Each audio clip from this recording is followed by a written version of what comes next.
Hello, this is State Representative Jay Reedy, and today I would like to talk to you about House Bill 130.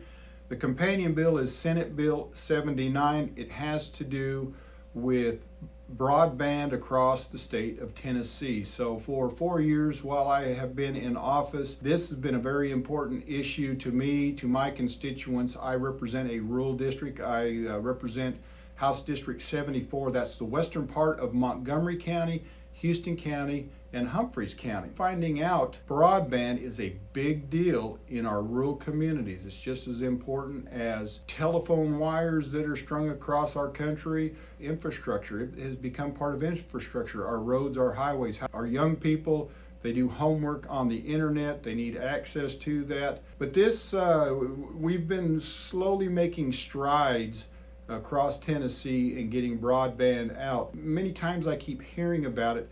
Well, on my road, there's internet across the other side of the road, but on my side of the road, I cannot get internet access. That some of the service providers are stuck to a certain area radius, a line that they cannot cross. But I've got a summary of House Bill 130 that I would like to share with you. In Section 1 of this, the current law allows municipal broadband providers to enter into joint ventures with private cable and internet providers within their electric service areas.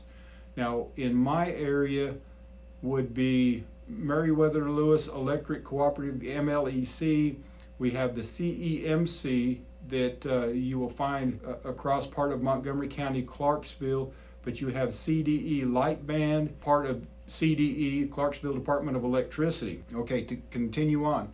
This section removes the restriction that joint ventures with private providers can only occur within the electric service area and allow them anywhere. Section 2, you're keeping up. Current law allows municipal broadband providers to offer broadband and cable services within their electric service area only. This section removes this restriction and would allow municipal providers to offer broadband and cable services outside of their electric service area and wherever service is needed.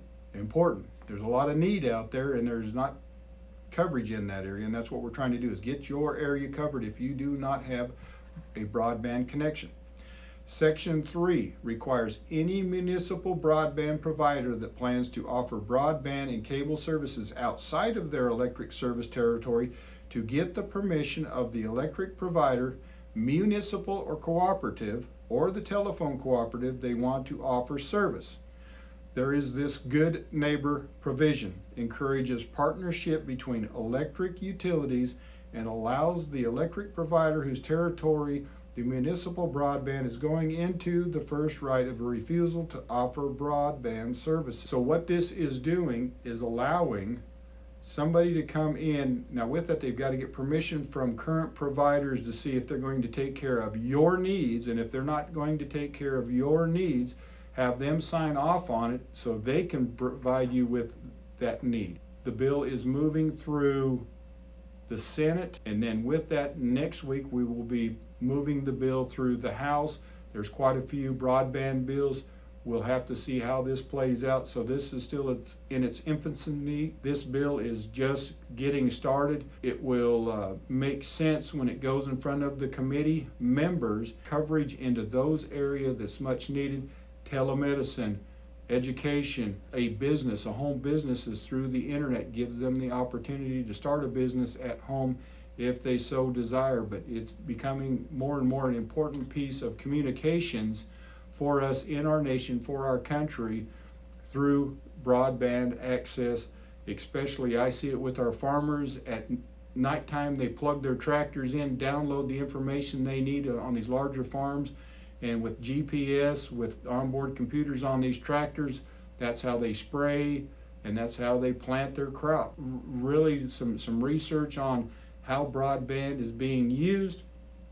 I guess part of that too is the manufacturing facilities, banking facilities, they like a backup ability. So in other words, they could have one provider for their internet access.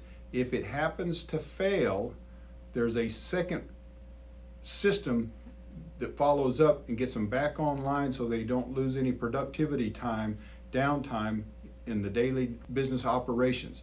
Hope that you find this informative. Certainly would like for you to like, share, subscribe. Would love to have you as a subscriber to keep up to date on what's going on in Capitol Hill and what's happening on the farm. And there are more videos to come. Have a good day, and we'll see you soon.